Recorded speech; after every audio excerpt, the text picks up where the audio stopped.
equitable decade for the future. We have heard incredible panels with incredible speakers such as Madeleine Albright, Michelle Bachelet, Enrico Letta. This is the final day. We are going to talk today about women and gender equality, about how to get the next generation involved and empowered in the session on new politics. And of course, we will talk about climate justice and the new Green Deal.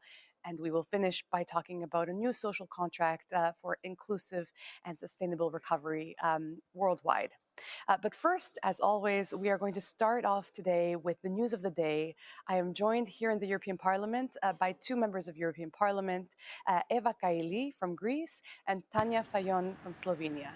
Good morning. Hello, Tanja. I can see you already. Can you hear me? Yes, good morning. Good morning from Ljubljana. How are you doing? Glad to have you. I'm doing pretty well. Busy as every day, but yeah, it's happy to talk to you. Me too. You've probably been following the Global Progressive Forum throughout the last 3 days.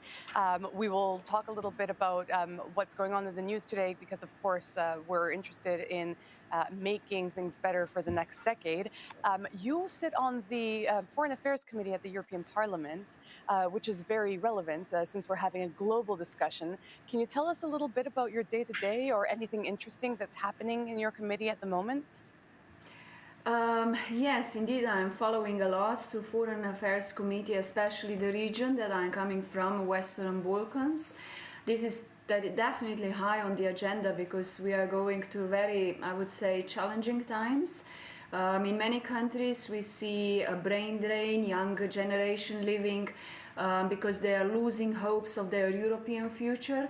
Also, what is happening on the side of the EU governments is at stake because when we discuss about enlargement to the Western Balkans, there is a question of our credibility. We know that there are North Macedonia, Albania, they met all the criteria, but the EU governments cannot find a political compromise to start the accession talks. So people are losing hope, same goes for Kosovo, where the country met criteria long ago, many years ago, but we haven't delivered a visa-free regime for the citizens of Kosovo. And I can name it. We have a big destabilization ongoing in Bosnia and Herzegovina currently, where there are some nationalistic tensions of secession, and these are all countries that went 20, 30 years ago through bloody wars, and that is why it's a very fragile, a lot of instability politically, economically, going through heavy health situation with pandemic as everywhere. But what I'm mostly concerned is this lack of consensus on the side of European governments, how to approach further in the process of the enlargement. And I'm personally convinced that these countries are part of Europe. We have to bring them closer through the necessary reforms as we have common challenges, global challenges we are discussing today, where we can fight them only when we stand united and strong. Union is united in diversity, so I'm sure you agree that they need to be helped on their path. I think we do not yet have Eva. No, so we will continue with you, Tanja, for now. I'd like to know what your first item of news is for the day. Yes, as I'm coming from Slovenia, I'm of course closely following what is happening in our countries in the region. So what I was very appealed was that the former Austrian Chancellor Kurz lost immunity. It was first it's about the recent political developments in Austria in connection with how now former Chancellor Sebastian Kurz, who resigned last month over accusations that he used public money to bribe pollsters and journalists. And the Austrian parliament yesterday voted to take away his immunity. And this is something I think what is very important to prove our citizens that the transparency in politics is really very important. That also politicians, have to face the justice, because what we today face also as a big challenge in my country is the lack of confidence on the side of our citizens. The lack of confidence in political elites, in institutions, in democracy, in the rule of law, and this is at stake in many of our countries. So I would like to see this standard in other EU countries, and as I said, also in my country, Slovenia.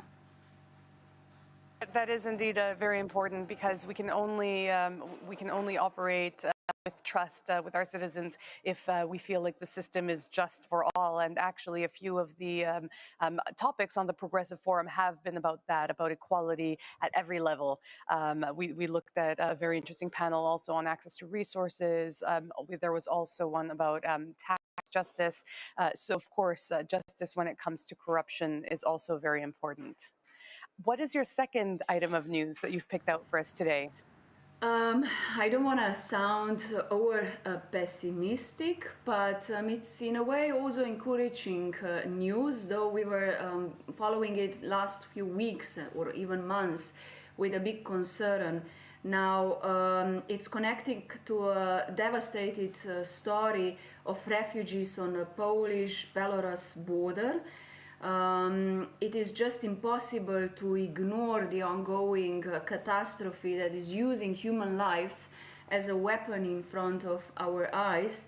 And despite the unacceptable acts from both sides, from Belarusian and Polish sides, or authorities, their ignorance and non-compliance with the international legal obligations to grant the right to asylum, today we can read the sort of compromise was finally reached. Poland confirmed that the illegal border camp is cleared at the border as people were taken to shelters on a Belarusian side.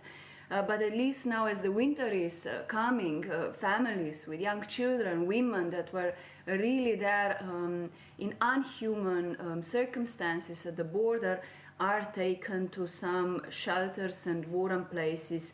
Meanwhile, more than 400 Iraqis were flown home after on first repatriation flight since the human crisis began, and the latest moves are being seen as a sign that the country's disputed leader Lukashenko, accused of orchestrating the crisis, is now keen to defuse it.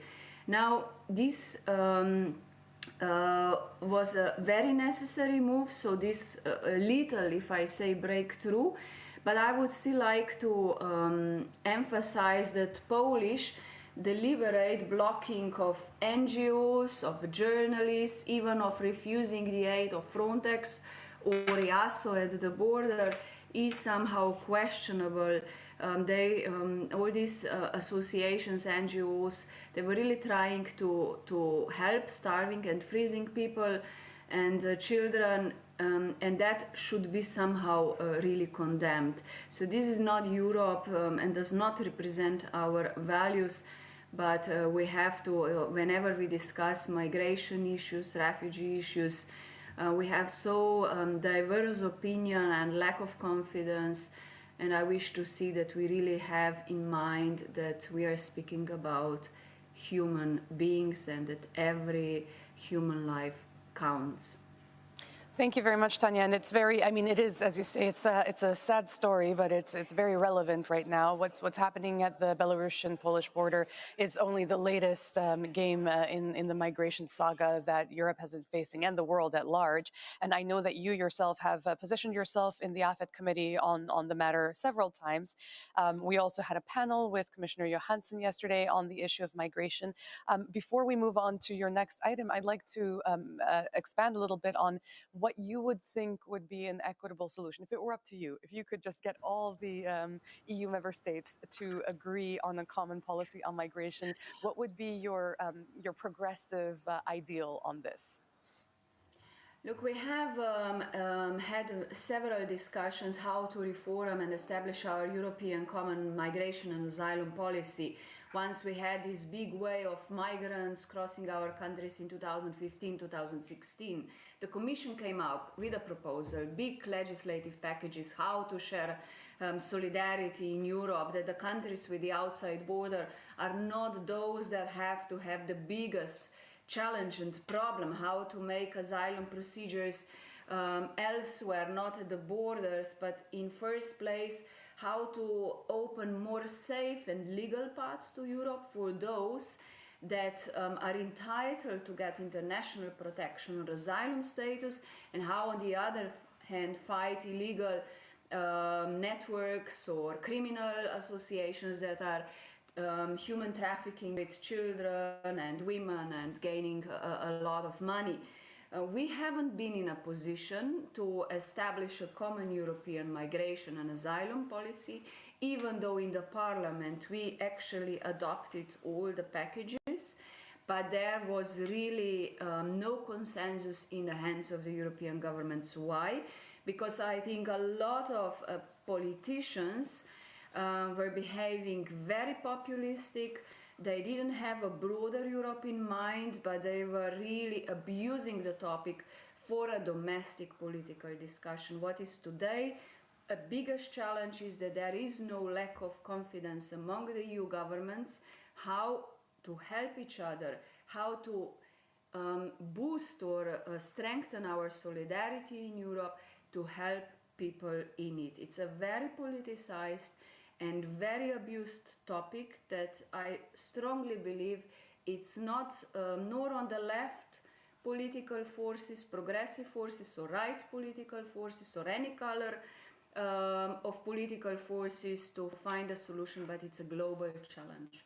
And Europe can only solve it together, or the whole world have to tackle migration challenges, because Europe was always a continent of migration, and it will always be. So we need a common policy and common answers on that.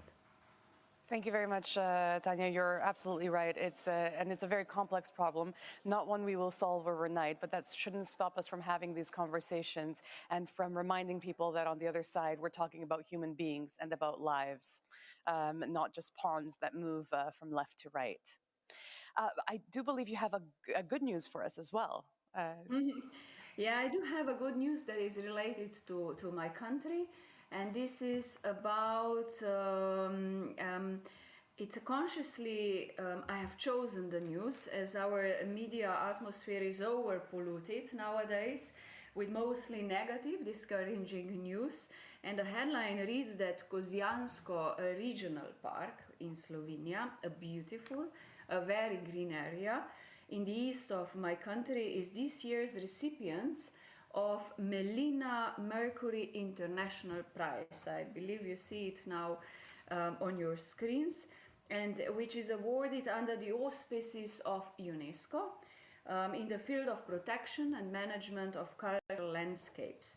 So the award, which is given every 2 years, will be given for the first time to Slovenia, more precisely to this park, beautiful park, with the official ceremony on Monday in Paris.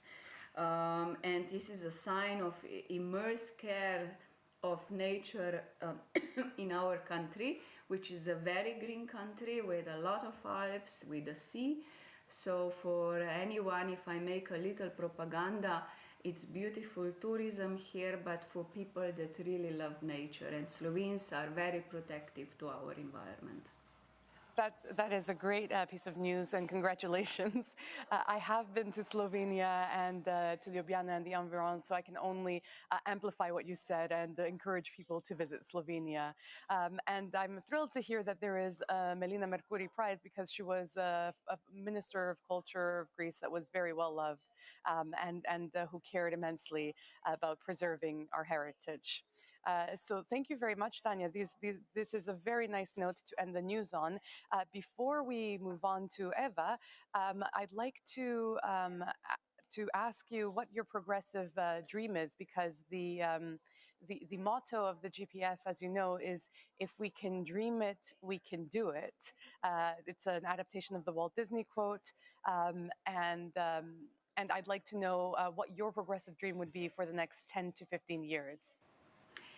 When you sent me this question about the dreams, I couldn't resist to remember our first president of Slovenia when Slovenia became an independent country. At that time, we were really united in solidarity in our dreams. And Milan Kuchan at that time quoted, "Today dreams are allowed, tomorrow is a new day," which brought us to our responsibilities, how to build our future. Why I'm saying that? Because we are today maybe also at some crossroad of our European values, of our democracies, of our freedoms. So we are losing a little bit a strategic goal where European Union is heading. So that's why I say, yes, today dreams are allowed, but tomorrow is a new day, and we are all together responsible how this tomorrow will look like.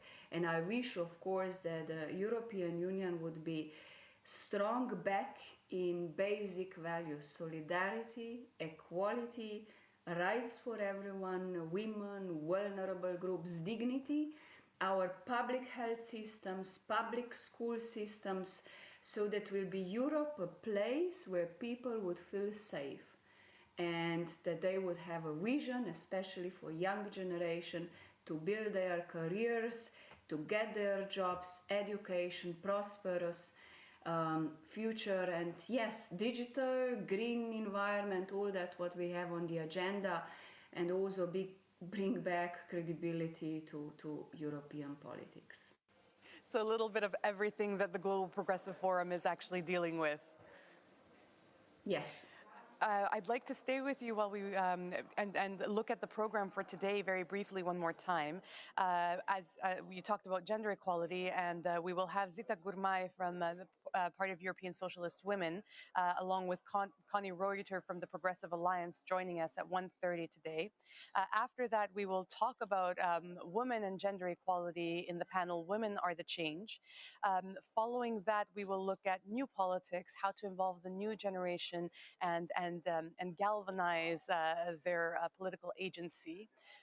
In the afternoon at 4 p.m., a new Green Deal for climate justice, very fitting, very topical, not just because we've just had COP26, but because we have, as many speakers have reminded us throughout the last 3 days, a climate emergency on our hands at the moment.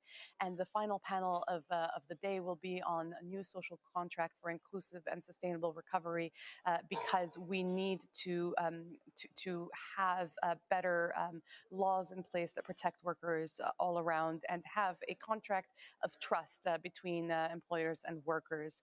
I'd like to ask you, Tanya, is there one in particular that you're looking forward to tuning into? What would you recommend our viewers watch?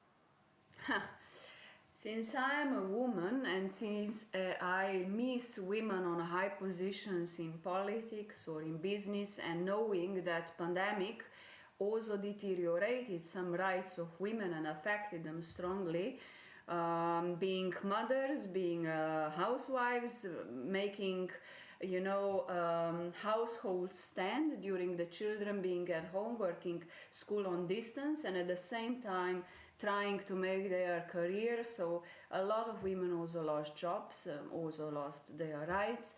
So I would be very interested in hearing what women have to say. It's not self-obvious all what we have achieved so far in our women fight for equality. So maybe that is the topic, because I would wish to see also many women. We have a lot of knowledge and potential, but it's still very much, at least on high positions in political life, very much man-ruled governance.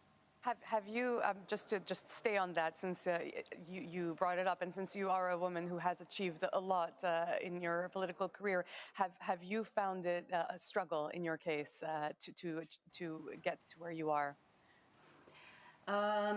I wouldn't say it's a classical struggle, but I miss more women. I always try to fight for equality, parity in the positions. In politics, at least now when I'm more engaged also in a domestic political environment in my country, I see that quite often, rules were created by men. So women have a bit different approach, and it would be nice that we would have in a way equal to each other, well represented. It often happens I'm at the meetings surrounded with only men, and this is not a good equality. But it's one part. I didn't have myself a big challenge, but I would like to encourage that we develop really proper conditions that women can work without, being stigmatized or without taking away their rights, or even you feel now with social media, it's a lot of chauvinism or sexism comments from people which we don't deserve. So I wish to see more equality here and more free space or free open-minded space that women would be encouraged to go also on high leading positions, not only in politics but also in a business environment. But of course, apart from that, this is maybe a minor problem. Much bigger problem today is also violence against women, that during the pandemic, I hear that the data are really worrying. It was much more violence in the families that were close behind the four walls, and women don't dare to speak. And this is a serious challenge also we have to address. Thank you, Tanya. And in fact, our panel at 1:30 with Zita Gurmai and Connie Reuter will look at exactly this, a campaign to end violence against women. Thank you very much, Tanya, for sharing the news of the day with us.